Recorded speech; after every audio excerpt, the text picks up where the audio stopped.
उत्तराखंड में पर्यटन कारोबार को बढ़ावा देने के लिए सरकार लगातार प्रयासरत है। लोहाघाट में पर्यटकों की संख्या बढ़ने के लिए लाखों रुपए खर्च तो किए गए हैं, लेकिन फायदा तो कुछ भी नहीं है। नमस्कार, आप देख रहे हैं कब बदलेगी तस्वीर और मैं हूं आपके साथ निशी भाटिया। चंपावत के लोहाघाट में लाखों रुपए खर्च कर एंगलिंग बीट का यहां निर्माण किया गया। उम्मीद थी कि इससे पर्यटकों की संख्या बढ़ेगी, लेकिन विभाग की लापरवाही के कारण आज एंगलिंग बीट सफेद हाथी बनकर रह गया है। रिपोर्ट देखेंगे, फिर करेंगे जिम्मेदारों से सवाल।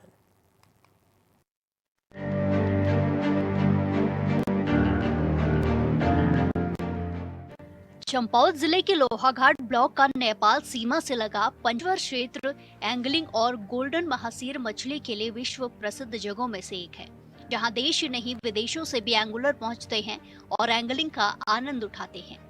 एंगुलरों और पर्यटकों को पंचेश्वर में बेहतर सुविधा देने के उद्देश्य से पर्यटन विभाग ने लाख रुपए की लागत से पंचेश्वर में एंगलिंग बीट का निर्माण किया है और निर्माण कार्य पूरा हुए लंबे समय बीत चुका है, पर लाखों रुपए खर्च होने के बावजूद पर्यटकों को इस बीट का लाभ नहीं मिल पा रहा है। यहाँ हो गया मुझे साहब 5वां महीना लग गया। 5वां से अब 6वां लगता है। पानी बिल्कुल नहीं है इधर, तभी नहीं आ रहे हैं पर्यटक। हाँ, रहने के लिए है तो कहते ही हैं, लेकिन पानी की वो है, बिल्कुल बिल्कुल पानी नहीं है इधर। लाखों रुपए खर्च कर बीट तो बना दिया गया, लेकिन पर्यटन विभाग ने एंगलिंग बीट में आने वाले पर्यटकों के लिए पानी की कोई भी व्यवस्था नहीं की है, जिस कारण बीट में पर्यटकों को रहने का लाभ नहीं मिल पा रहा है और बीट सफेद हाथी बना हुआ है। लोगों का कहना है कि पर्यटन विभाग ने लाखों रुपए की लागत से बीट का निर्माण तो कर दिया है, पर उसमें पानी जैसी महत्वपूर्ण सुविधा नहीं दी गई है, जिस कारण पर्यटक यहाँ से मायूस होकर लौट रहे हैं और जिस उद्देश्य से बीट का निर्माण किया गया था वो उद्देश्य पूरा नहीं हो पा रहा है। बीट की देखभाल कर रहे पीआरडी हरीश बोरा ने बताया कि पर्यटक आते हैं और यहाँ रहने के बारे में जानकारी लेते हैं, पर पानी न होने से उन्हें यहाँ रहने की सुविधा उपलब्ध नहीं हो पाती है। और तो एक ये गेट नहीं है इधर पर, और इधर से थोड़ा ये रास्ता, ये भीड़ में थोड़ा जाली हाली होती तो ठीक रहता। हाँ, इधर से आते हैं, लेकिन शिव जी की कृपा से, पंचेश्वर बाबा की कृपा से इधर कुछ नहीं दिखता। वो पानी है बस, बिल्कुल पानी हानि नहीं है। छत उड़ गई है, तूफान से चली गई है छत। देखभाल कर रहे पीआरडी हरीश बोरा ने कहा कि छत का कुछ हिस्सा आधी से उड़ चुका है। बीट में गेट लगाने की आवश्यकता है। पीआरडी हरीश ने बताया कि अक्सर बीट में गुलदार पहुंच जाते हैं। उन्होंने कहा कि बीट के चारों ओर के लिए जाली लगाने की भी आवश्यकता है। वहीं लोगों ने शासन और प्रशासन से बीट के लिए जल्द से जल्द पानी की व्यवस्था और अन्य सुविधाएं देने की मांग की है। लोगों ने पर्यटन को और अधिक बढ़ावा देने के लिए पंचेश्वर क्षेत्र में पर्यटकों को काफी सुविधाएं देने की जरूरत है। चंपावत से लक्ष्मण बिष्ट की रिपोर्ट।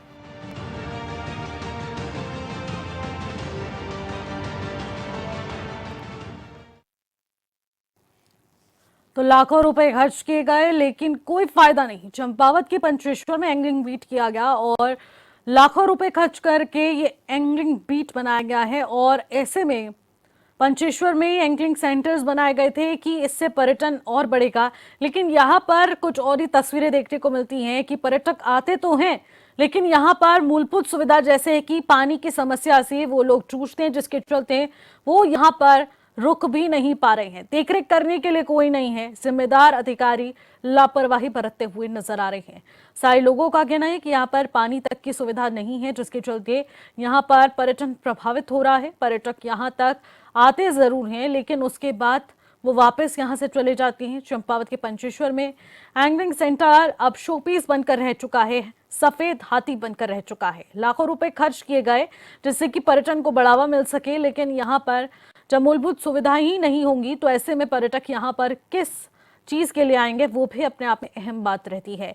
पर्यटक यहाँ पर आ रहे हैं, लेकिन उसके बाद भी सुविधाएं ना होने के चलते उनमें वो नाराजगी है और वो लगातार इस बात की शिकायत भी अधिकारियों से करते नजर आ रहे हैं।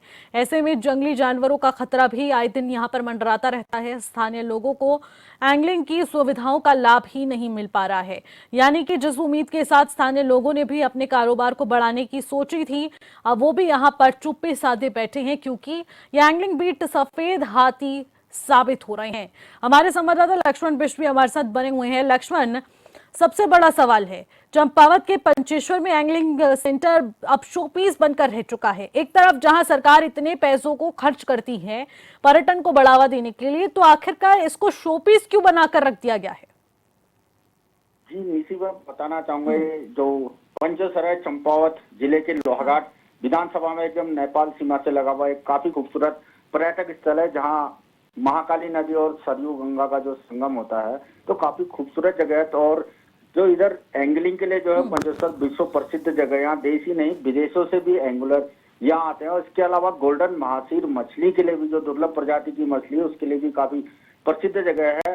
तो पर्यटन विभाग के द्वारा यहाँ जो पर्यटक आते हैं, एंगुलर आते हैं, उनको सुविधा देने के लिए यहाँ लाखों रुपए की लागत से एंगलिंग बीच का निर्माण कराया। काफी खूबसूरत जो है ये बीच बनी हुई एकदम महाकाली नदी के किनारे, काफी अच्छे दृश्य यहाँ से दिखते हैं। लेकिन निर्माण कार्य पूरा हुआ लगभग 1 से 1.5 वर्ष हो गया है, लेकिन पर्यटकों की सुविधा, जो मूलभूत सुविधा होती, पानी की व्यवस्था अभी तक पर्यटन विभाग के द्वारा इस बीच पर नहीं की गई है, जिस कारण पर्यटक यहाँ रुक नहीं पा रहे हैं।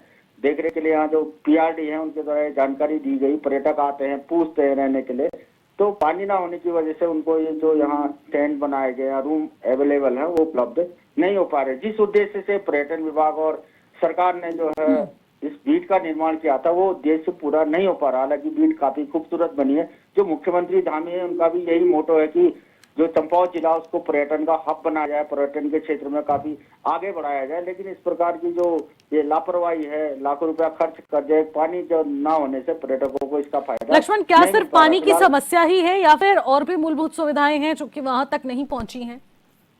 जी, पानी अगर चाहे तो विभाग शासन ला सकता है, क्योंकि किनारे पर आपकी महाकाली नदी बह रही है, सरयू बह रही है, तो वहां से जो पानी पंप के थ्रू इस बीट में जो पहुंच सकता है। जैसे एसएसबी बगल में जो सुरक्षा के लिए एसएसबी है, तो एसएसबी के जवानों के द्वारा भी सरयू नदी से जो पंप लगाकर पानी खींचा गया है।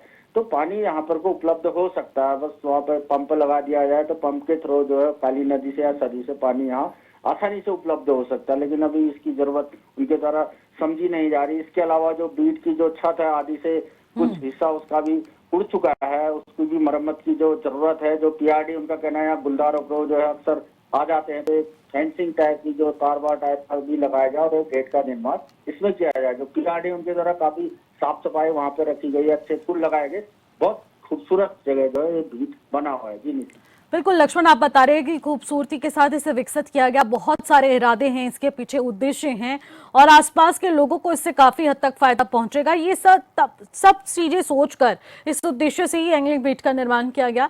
लेकिन लक्ष्मण, आखिरकार देखरेख के लिए वहां पर कोई क्यों नहीं है? बड़ा सवाल यहाँ पर आता है, क्योंकि ये भी देखने को मिलता है जब आंधी तूफान होता है, मौसम बदलता है, तो यहाँ पर छतें उड़ जाती हैं। जी बिल्कुल, जब इस बार भी जो छत थी वो आधी तूफान से उड़ गया। हाँ, मैं बताना चाहूंगा, देखरेख के लिए वहाँ कुछ पीआरडी जवानों की तैनाती की गई, जो वहाँ पे देखरेख और साफ सफाई का कार्य करते हैं। लेकिन जो मेन समस्या है, जिस उद्देश्य से इस खूबसूरत बीट का निर्माण किया था विभाग के द्वारा, लेकिन उसमें जो पानी, जो मेन समस्या, पानी अगर लगाया होता तो पर्यटक वहाँ रखते, जो कुछ अर्निंग होती तो वहाँ पर्यटक आते, तो फायदा जो है स्थानीय लोगों को भी वहाँ पे मिलता है। ठीक है लक्ष्मण, मैं आपको यहाँ पर रोकना चाहूंगी। हमारे साथ भारतीय जनता पार्टी के प्रवक्ता इस वक्त जुड़ रहे हैं, राजेश मिश्र जी।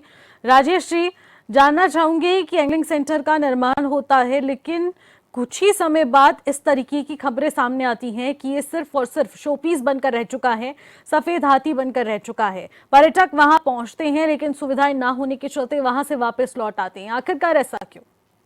निशी जी, देखिए, मैं सबसे पहले कहना चाहता हूँ, माननीय मुख्यमंत्री जी का पूरा जिला बहुत आभार व्यक्त करता है कि उन्होंने अपनी विधानसभा के इतर लोहाघाट विधानसभा की तरफ एक रमणीय स्थल पे, जिसे पंचेश्वर घाट कहते हैं, वहां पे अगर किसी तरह से प्रयास करके पर्यटन को बढ़ावा देने के लिए, स्वरोजगार को बढ़ावा देने के लिए, क्षेत्रीय लोगों को कहीं ना कहीं किसी तरह से आमदनी कैसे हो सकती है उसको बढ़ाने के लिए अगर ये व्यवस्था दी गई थी, तो इसके लिए लोहाघाट के सारे निवासी उनके बहुत बहुत आभारी है। दुर्भाग्य हमारा इस बात का है कि सारी चीजें हम लोग माननीय मुख्यमंत्री जी के ऊपर छोड़ दें। जब माननीय मुख्यमंत्री जी ने एक अलग विधानसभा के अंदर ये व्यवस्था दी थी, तो क्या यहाँ पे चुने हुए जनप्रतिनिधियों की कोई जिम्मेदारी नहीं थी? और ऐसा क्यों है हर बार कि हम लोग अपनी जिम्मेदारी को किसी दूसरे के ऊपर डालने की कोशिश करते हैं? जब माननीय मुख्यमंत्री के द्वारा ये व्यवस्था दे दी गई थी, तो क्षेत्र में चुने हुए जनप्रतिनिधि कहाँ सो रहे हैं, वो अपने निधि का पैसा कहाँ खर्च कर रहे हैं और उस पैसे का इस्तेमाल किस चीज में करना चाहते हैं। जब जनता के अच्छे के लिए वो पैसे का इस्तेमाल नहीं कर पा रहे हैं, उस पैसे को सदुपयोग स्वरोजगार के लिए नहीं कर पा रहे, पर्यटन को बढ़ावा देने के लिए नहीं कर पा रहे, तो क्या हर चीज की चिंता माननीय मुख्यमंत्री जी को करनी होगी? ये अपने आप में सवाल है। तो मेरा आपसे निवेदन व्यक्तिगत रूप से ये है कि ये विधानसभा लोहाघाट विधानसभा है, माननीय मुख्यमंत्री जी चंपावत के विधायक हैं। अगर इस विधानसभा के अंदर क्षेत्रीय जनप्रतिनिधियों ने अपनी जिम्मेदारियां छोड़ दी हैं, लोगों के सरोकार के काम छोड़ दिए, तो सीधे तौर पे इस्तीफा दे दें।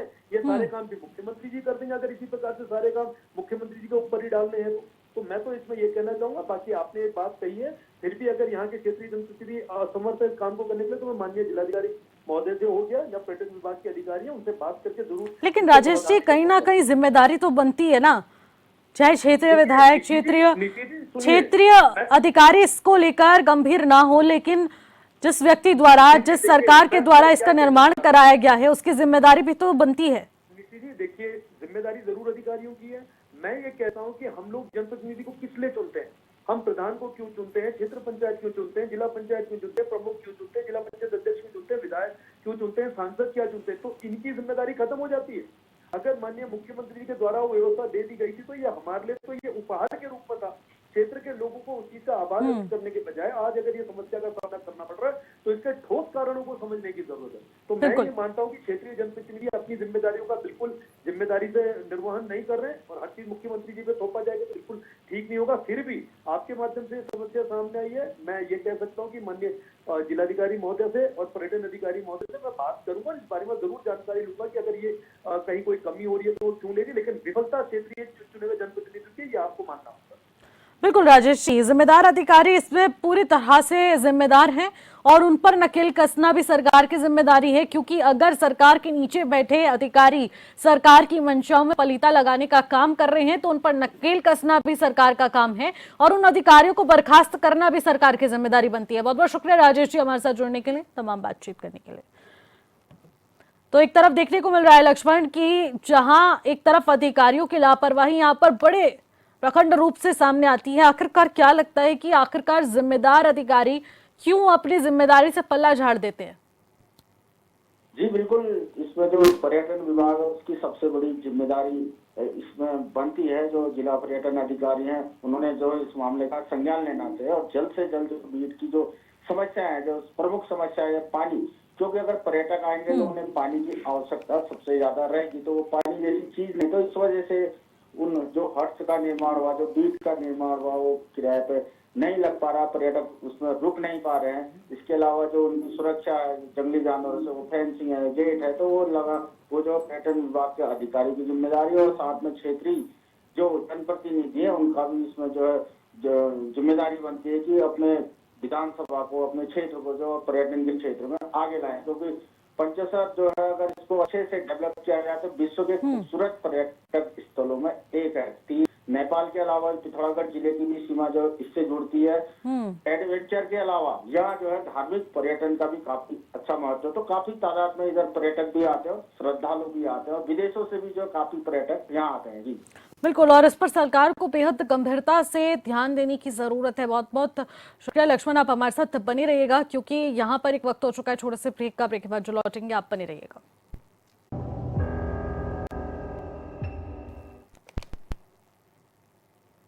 ब्रेक के बाद एक बार फिर से आपका स्वागत करते हैं और कबतले की तस्वीर में आगे बढ़ेंगे और जिम्मेदारों से ये सवालों का सिलसिला भी जारी रहेगा क्योंकि बहुत बड़ा मुद्दा है जो कि इस वक्त चर्चाओं का विषय बन चुका है। लाखों रुपए खर्च किए गए लेकिन इससे किसको फायदा पहुंच रहा है और किसको नहीं पहुंच रहा है, ये अपने आप में बड़ा सवाल बनता है। लाखों रुपए खर्च कर ये एंगलिंग सेंटर बनाया गया था और ये पूरी तरह से सफेद हाथी बनकर रह गया है, शोपीस बनकर रह गया है, क्योंकि जब एंगलिंग बीट में किसी भी प्रकार की सुविधा नहीं होगी, ना ही पानी जैसी मूलभूत सुविधा होगी, तो ऐसे में पर्यटक यहाँ पर रात्रि विश्राम किस तरीके से कर पाएंगे, यहाँ रुकने की जब तक कोई व्यवस्था नहीं होगी तो ऐसे में ये ढांचा सिर्फ और सिर्फ ढांचा बनकर ही रह जाएगा। यहाँ पर रहने खाने पीने की कोई व्यवस्था नहीं देखने को मिलेगी। हालांकि सरकार चाहे तो इस पर खासतौर पर ध्यान दे सकती है, लेकिन यहाँ पर सरकार के नीचे बैठे तमाम जिम्मेदार अधिकारी इस पर पलीता लगाने का काम करते हैं, जो कि कतई बर्दाश्त नहीं किया जाएगा। और लक्ष्मण, ये चीज जानना चाहूंगी कि आखिरकार जब एंगलिंग सेंटर बनाया गया था तब इस बात का क्या विशेष रूप से ध्यान नहीं दिया गया? पानी जैसी मूलभूत सुविधा की भी आगे जाकर जरूरत पड़ सकती है। जब पर्यटक आएंगे तो इसकी तो बेसिक नीड है। जी बिल्कुल, जो मुख्यमंत्री हामी उनके द्वारा जो चंपावत जिले को पर्यटन के हब के तौर पर डेवलप करने के लिए गोल्डन महासीर और एंगलिंग उसके में भी आगे बढ़ाने के लिए काफी जो है लोहाघाट विधानसभा को दी गई थी और काफी खूबसूरत हट भी बनी। लेकिन जो अधिकारी हैं जिनकी ये जिम्मेदारी बनती है कि यहाँ पर कुछ जो पानी जैसी मूलभूत सुविधा की आवश्यकता पड़ेगी, 1 से 1.5 साल इसका निर्माण किया हो गया, तब से सफेद हाथी बना हुआ है। अगर पानी नहीं इसमें उपलब्ध कराया जाएगा तो पर्यटक कैसे रहेंगे? तो उस वजह से जिस उद्देश्य से इसको इस एंगलिंग बीट को बनाया गया वो उद्देश्य पूरा नहीं हो रहा। पर्यटक आते हैं लेकिन वापस जो है लौट जाते हैं। काफी तादाद में पर्यटक, काफी जो क्षेत्रीय युवा है या अन्य बाहर के व्यवसायी हैं उनके द्वारा खूबसूरत होम स्टे यहाँ बनाए गए हैं, तो वहाँ जो है पर्यटक रहते हैं। तो पर्यटकों की इच्छा की जो एंगलिंग बीट है उसमें रहा जाए, क्योंकि काफी खूबसूरत लोकेशन पे ये बनी है। पानी ना होने से जो है फिलहाल पर्यटकों को और जो एंगुलर आते हैं देश विदेश से उनको इसका लाभ नहीं मिल पा रहा है। निशु जी बिल्कुल, लक्ष्मण, एंगुलर को यहाँ पर उन चीजों का फायदा नहीं पा रहा है, ना ही स्थायी पर्यटकों को। लेकिन आखिरकार अब इसको किस तरीके से जा सकता है? जी बिल्कुल, इसमें जो सबसे पहले इसमें ना वो इस तक जो एंगुलर बीट। ठीक है लक्ष्मण, मैं आपको यहाँ पर रोकूंगी। ओंकार धोनी जी जो कि समाज सेवी, वो भी इस वक्त हमारे साथ जुड़ चुके हैं बातचीत के लिए, उनसे सवाल ले लेंगे। जो जानना चाहूंगी कि एक एंगुलर बीट का यहाँ पर निर्माण किया जाता है जो कि सफेद हाथी बनकर पाया जाता है, लेकिन आपको क्या लगता है कि इसका सामाजिक तौर पर क्या कुछ प्रभाव पड़ रहा है? क्योंकि जिस मंशा के साथ, जिस उद्देश्य के साथ इस बीट का निर्माण किया गया, उसका लाभ तो नहीं पा रहा है। मैं भी ये कहना, चूंकि सरकार ने एक बहुत से लोगों की मांग के अनुरूप वहाँ पे एक इसको हम बीट नहीं कहेंगे, सेंटर कहेंगे या एक कैंप कहेंगे, तो यहाँ पे सारा बनाया गया जिसमें 3 टेंट की सुविधा है। और दुर्भाग्य ये है कि ये अपूर्ण रह गया है। यहाँ पे ना पानी की व्यवस्था अच्छे से हो पाई है और ना ही सरकार का ये कहना था कि हम इसको पीपीपी मोड में या किसी अन्य लोगों को ठेके में देंगे ताकि इसको संचालित करेगा। लेकिन आज लगभग इसका मार्च में इसका विधिवत उद्घाटन भी कर दिया गया था। उस समय एक एंगलिंग मीट का भी आयोजन किया गया था। लेकिन हमने सोचा था कि इसके उद्घाटन के तुरंत बाद गर्मी में आने वाले पर्यटकों को इसका लाभ मिलेगा, परंतु न पानी की कमी और न इसके संचालन की कमी से ये अधूरा बना हुआ है। वाकई में सफेद हाथी साबित हो रहा है। बिल्कुल ओंकार जी, आखिरकार आप क्या कुछ वजहें मानते हैं जिसके चलते ये सब परिस्थितियां उत्पन्न हुई हैं? शायद दुर्गम क्षेत्र के कारण उधर को ध्यान नहीं दिया जा रहा है। लेकिन जहाँ तक एंगलिंग के बारे में, तो पंचेश्वर आज एक पूरे इंटरनेशनल रूप में फेमस है गोल्डन महासीर के लिए, और उसी की मंशा के अनुरूप यहाँ पे सरकारी व्यवस्था, क्योंकि व्यक्तिगत और पर्सनल लोगों के कई 1-2 कैंप यहाँ पे 3-4 कैंप यहाँ पे संचालित हो रहे हैं। लेकिन सरकार ने भी, क्योंकि उसके बाद भी लोगों को आवश्यकता पड़ती है और कुछ लोगों को जो अन्य जो एंगलिंग से हटके जो साइंस सीन के लिए या अन्य जो पर्यटक आते हैं उनके लिए वहाँ पे कोई व्यवस्था नहीं हो पाती ताकि वो कभी वहाँ रहना चाहे रात्रि में या कभी बुकिंग करना चाहे। तो ये अच्छी मंशा थी कि एक गेस्ट हाउस, चाहे एंगलिंग सेंटर कहें या एंगलिंग कैंप कहें, तो वो उसका निर्माण किया गया। लेकिन लंबे समय से वो उसको पूर्ण करना और माननीय मुख्यमंत्री जी की ये घोषणा थी और वो विधिवत संचालन नहीं होना, ये दुर्भाग्य है और पर्यटन के कारोबार के लिए भी और उस क्षेत्र के महत्व को भी इससे कमजोरी मिल रही है। बिल्कुल ओंकार जी, क्योंकि बहुत सारे उद्देश्य थे और यहाँ पर स्थायी लोगों की भी बहुत सारी उम्मीदें इस एंगुलर सेंटर से जुड़ चुकी थी। तो आपको क्या लगता है कि आखिरकार किन वजहों के चलते ये सब जो परिस्थितियां उत्पन्न हुई हैं उसका समाधान निकल सकता है? सरकार को इस ओर ध्यान देने की जरूरत है जिससे कि सेंटर को अभी भी बचाया जा सकता है, क्योंकि धीरे धीरे करके ये पूरी तरह से खंडर में तब्दील ना हो जाए।